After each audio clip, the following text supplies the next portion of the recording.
안녕하세요, 메슬로입니다. 여러분은 맨유하면 어떤 포지션이 가장 먼저 떠오르시나요? 개인적으로 저는 윙어 포지션이 가장 먼저 생각납니다. 과거 좌우를 지배한 긱스와 베컴, 그리고 그 계보를 잇는 호날두까지 맨유의 전성기엔 언제나 위협적인 윙어들이 존재했기 때문인데요. 오늘은 2000년대 이후 맨유 윙어 역사를 알아보도록 하겠습니다. 퍼기의 아이들이라 불리는 클래스 오브 92가 등장한 이래로 맨유의 양측면은 긱스, 베컴이 꾸준히 지켜왔습니다. 사실 이들은 위치상으로는 4-4-2에서 사이드 미드필더였지만 윙어처럼 공격적인 전개를 보였었죠. 그리고 긱스와 베컴 이들의 역할은 명확히 구분되었는데, 긱스가 돌파형이라면 베컴은 정교한 크로스로 찬스를 만드는 역할이었습니다. 이들은 맨유의 핵심 멤버로 숱한 트로피를 들어올리는 데 기여했는데요. 하지만 2003년 베컴이 퍼거슨과 트러블로 팀을 떠나면서 오랜 기간 양측면을 책임진 이 조합은 해체되고 말았습니다. 퍼거슨은 베컴의 대치자로 파리 생제르맹의 호나우지니를 낙점했지만 바르셀로나에게 빼앗기고 말았습니다. 그러다가 자신들과의 친선전에서 맹활약한 한 유망주를 눈여겨보게 되고 다른 빅클럽들과 연결 중이던 호날두를 하이제킹해오는데 성공하게 되죠. 그러나 너무 어렸던 호날두는 과도한 드리블과 낮은 결정력으로 비판받았고, 당연히 과거서부터 베컴과 찰떡 호흡을 자랑했던 최전방의 반니스텔로이와도 스타일이 맞지 않아 이들은 충돌이 잦았습니다. 따라서 퍼거슨은 어린 호날두를 대신해 공수양면의 안정적인 데런 플래처를 우측에 번갈아 기용하기도 했는데요. 생소하겠지만 이 당시 플래처는 베컴의 정통 후계자로 여겨졌습니다. 날카로운 크로스와 왕성한 활동량까지 닮아 어쩌면 호날두가 아닌 플래처가 긱스와 함께 양측면을 책임질 수 있을 것이란 분석도 존재했죠. 그러나 퍼거슨은 결과적으로 긱스 호날두 조합을 낙점했고 2005년에는 해버지 박지성을 데려와 중원과 측면을 동시에 보강하는 선택을 했습니다. 이 무렵 어느덧 퍼거슨의 조련 아래 빠르게 성장한 호날두가 팀의 에이스로 급부상했고, 퍼거슨은 2007년에 접어들어서는 호날두를 적극 활용하는 전술로 팀을 개편하기 시작했습니다.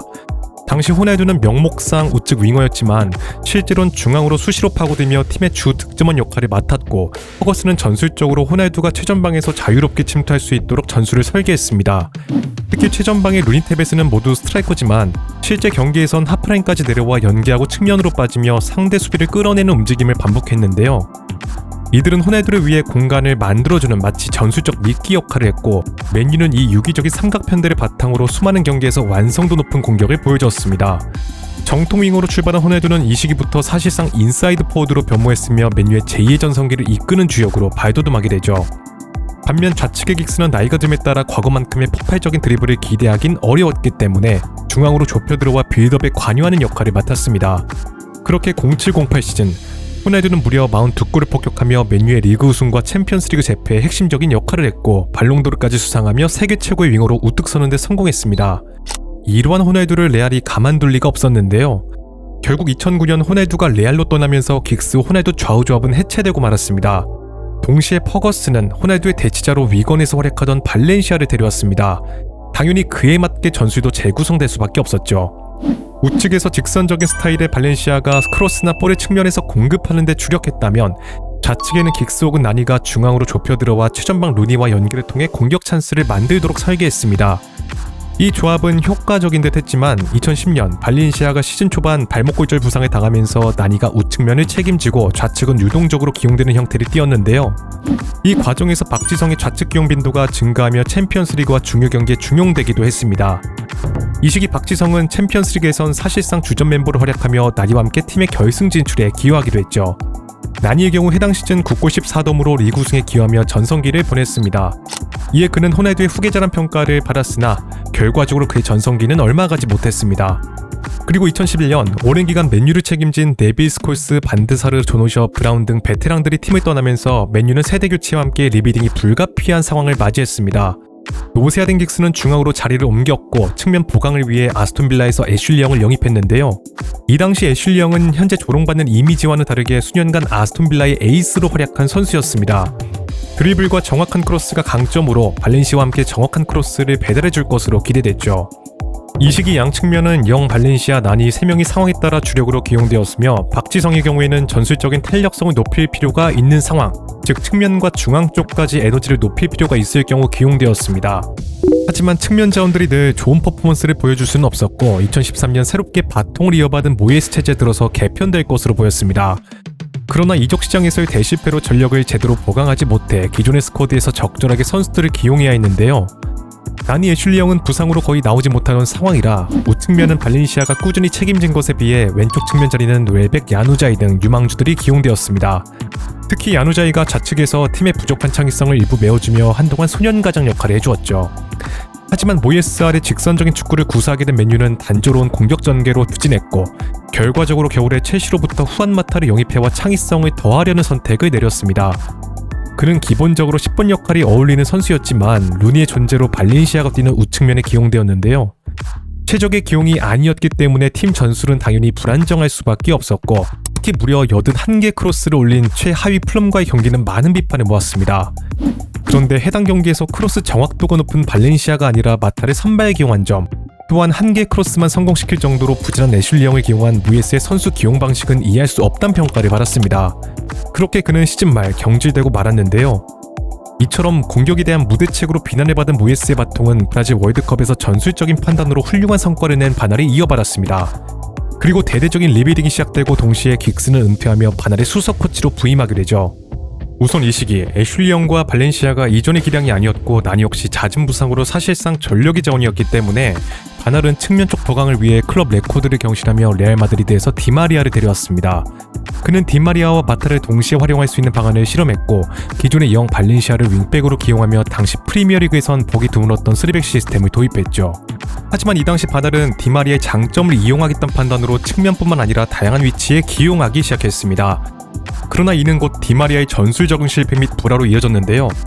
이렇듯 3백 시스템이 시행착오를 겪게 되면서 결국 4백으로 변화를 꾀했고 결과적으로 영 마타를 양측면에 배치하는 방식으로 완전히 정착했습니다.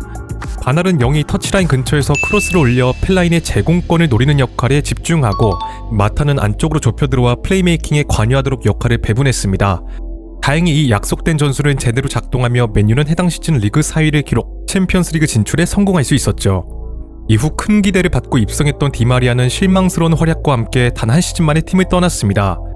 그가 나간 슬롯은 네덜란드의 유망주 데파이가 채웠는데요. 데파이는 네덜란드 대표팀에서 바날의 지도를 받은 적이 있고 이전 시즌 에르디비지에를 정복하고 왔기 때문에 큰 기대를 받았습니다. 그러나 결과는 또 한 번의 실패였죠. 데파이는 피지컬 적응을 위해 벌크업을 시도했지만 이로 인해 오히려 민첩성과 돌파력이 저하되어 기대에 못 미쳤다는 평가를 받았습니다. 해당 시즌 맨유는 어찌저찌 FA컵 우승을 차지하긴 했으나 바날이 이식시키고자 한 빌드업과 점유 축구가 맨유에 제대로 녹아들지 않아 경기력이 좋지 않았고 거금이 들여 영입된 선수들이 대부분 실패하면서 바날은 우승을 했음에도 불구하고 경질되고 말았습니다. 하지만 이 당시 바날이 남긴 큰 유산이 있었으니 바로 레시포드였습니다. 바날의 바통을 이어받은 무리뉴는 확고한 고정 멤버 없이 상황에 맞춰 유동적으로 측면 조합을 구성했습니다. 하지만 좌측면에 레시포드가 점차 입지를 확고히 해나갔는데요. 우측면은 굉장히 많은 선수가 기용되었는데 미키타리안이 큰 기대를 받고 입성했으나 실망스러운 활약을 보였고 이후 그와 수합되어 온 산체스 역시 적응에 실패하고 얼마 안 되어 팀을 떠났습니다. 산체스의 경우 높은 주급과 달리 기대에 크게 못 미쳐 팬들의 뼈아픈 기억으로 남게 되죠. 맨유는 무리뉴 아래서 미니 트래블과 리그 준우승과 같이 나름의 성과를 거두긴 했지만 무리뉴는 3년차 징크스를 버티지 못하고 성적 부진으로 경질되고 말았습니다.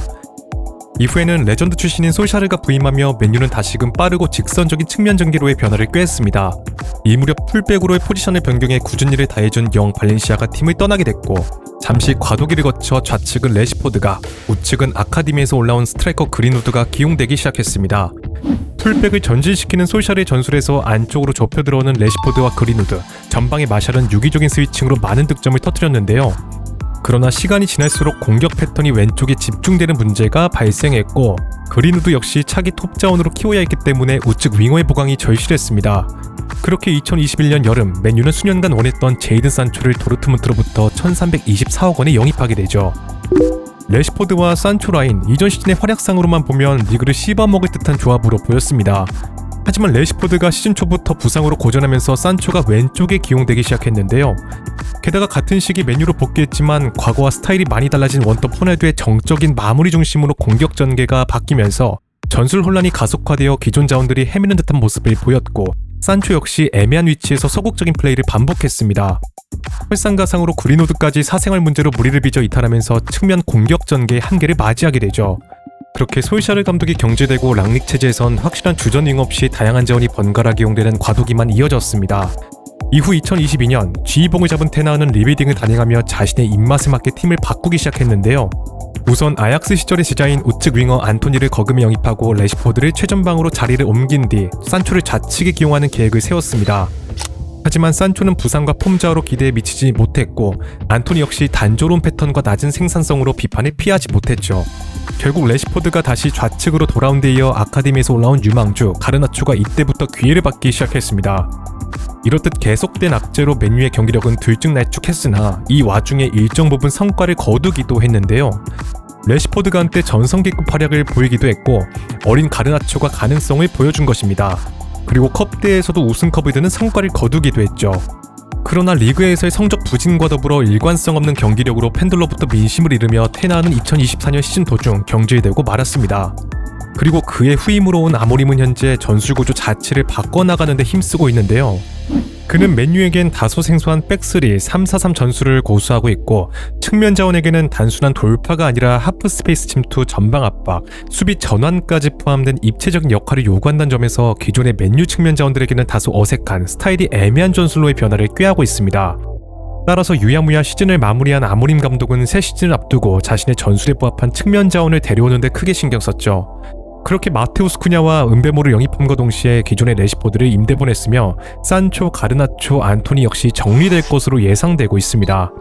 쿠냐와 은베모는 완전한 윙어라고 보기보단 측면과 가운데를 유연하게 넘나드는 하이브리드 자원이라고 볼 수 있습니다. 따라서 유기적인 움직임으로 중앙과 측면 공격력을 재편해줄 것으로 기대되고 있는데요. 따라서 전술적 완성도 측면에서 아주 이상적이라고 평가받고 있습니다. 과연 이들은 맨유의 측면 자원 계보를 이어가는 존재가 될 수 있을까요? 네, 오늘의 영상은 여기까지고요. 재밌게 보셨다면 좋아요와 구독을 부탁드리며 다음에는 더 재밌는 컨텐츠로 찾아뵙도록 하겠습니다. 감사합니다.